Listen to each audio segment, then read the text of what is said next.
Hi hello എല്ലാവർക്കും നമസ്കാരം. അപ്പോ ഇന്നത്തെ സിനിമ അപ്ഡേറ്റ്സിൽ ആദ്യം നമ്മൾ നോക്കുന്നത് ക്യൂബ്സ് എന്റർടൈൻമെന്റ്സിന്റെ ബാനറിൽ ആന്റണി വർഗീസ് പെപ്പെ നായകനായിട്ട് എത്തുന്ന കാട്ടാളൻ എന്ന ചിത്രത്തിന്റെ അപ്ഡേറ്റ്സ് ആണ്. ചിത്രത്തിൽ മലയാളികളുടെ പ്രിയ താരം സിദ്ദിഖ് ഒരു പ്രധാന കഥാപാത്രമായി എത്തുന്നു എന്നുള്ള അപ്ഡേറ്റ്സുകളാണ് വന്നിട്ടുള്ളത്. അദ്ദേഹത്തിന്റെ ക്യാരക്ടർ പോസ്റ്റർ അണിയറ പ്രവർത്തകർ പുറത്തുവിട്ടിട്ടുണ്ടായിരുന്നു. ക്യൂബ്സ് എന്റർടൈൻമെന്റ്സിന്റെ ആദ്യത്തെ ചിത്രമായിട്ടുള്ള മാർക്കോയിൽ അതിശക്തനായിട്ടുള്ള ജോർജ് ഡി പീറ്റർ എന്ന ക്യാരക്ടറാണ് സിദ്ദിഖ് അവതരിപ്പിച്ചിട്ടുണ്ടായിരുന്നത്. കാട്ടാളൻ എന്ന ചിത്രത്തിന്റെ ഇതുവരെ പുറത്തുവിട്ടിട്ടുള്ള ക്യാരക്ടർ പോസ്റ്ററുകളിൽ മിക്കവരും മാർക്കോയിലും ഉണ്ടായിരുന്നു എന്നുള്ളതാണ്. അടുത്തായി നമ്മൾ നോക്കുന്നത് ഫ്രൈഡേ ഫിലിം ഹൗസിന്റെ ബാനറിൽ മിഥുൻ മാനുവൽ തോമസ് സംവിധാനം ചെയ്യുന്ന ജയസൂര്യ നായകനായിട്ടെത്തുന്ന ആട് 3യുടെ അപ്ഡേറ്റ്സ് ആണ്.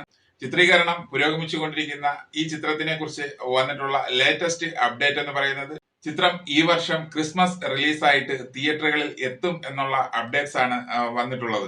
അടുത്തായി നമ്മൾ നോക്കുന്നത് ഷെയ്ൻ നിഗത്തിന്റെ 25ാമത്തെ ചിത്രവും അതുപോലെ തന്നെ അദ്ദേഹത്തിന്റെ കരിയറിലെ ഏറ്റവും വലിയ ബഡ്ജറ്റിലെത്തുന്ന ചിത്രവുമായിട്ടുള്ള ബാൾട്ടിയുടെ അപ്ഡേറ്റ്സ് ആണ്.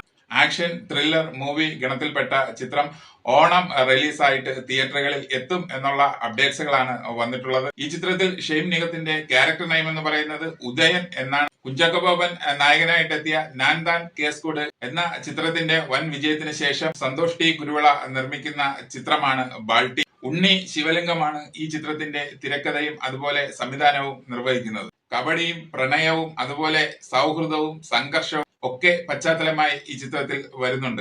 അടുത്ത അപ്ഡേറ്റ്സ് എന്ന് പറയുന്നത് വെട്രിമാരന്റെ സംവിധാനത്തിൽ സൂര്യ നായകനായിട്ടെത്തുന്ന വാടിവാസലിന്റെ അപ്ഡേറ്റ് ആണ്. ചിത്രത്തിനെ കുറിച്ച് വന്നിട്ടുള്ള ലേറ്റസ്റ്റ് അപ്ഡേറ്റ് എന്ന് പറയുന്നത് ചിത്രത്തിന്റെ അടുത്ത ഷെഡ്യൂൾ ഷൂട്ടിംഗ് നവംബറിൽ ആരംഭിക്കും എന്നുള്ള ലേറ്റസ്റ്റ് അപ്ഡേറ്റുകളാണ് വന്നിട്ടുള്ളത്. ഓക്കെ, അപ്പോ ഈ ചിത്രങ്ങളുടെ ഒക്കെ കൂടുതൽ അപ്ഡേറ്റ്സുകൾ വരും ദിവസങ്ങളിൽ വരുന്നതായിരിക്കും. അപ്പോ കൂടുതൽ സിനിമാ വിശേഷങ്ങളുമായി നമുക്ക് മറ്റൊരു വീഡിയോയിൽ കാണാം. Okay, thank you, by.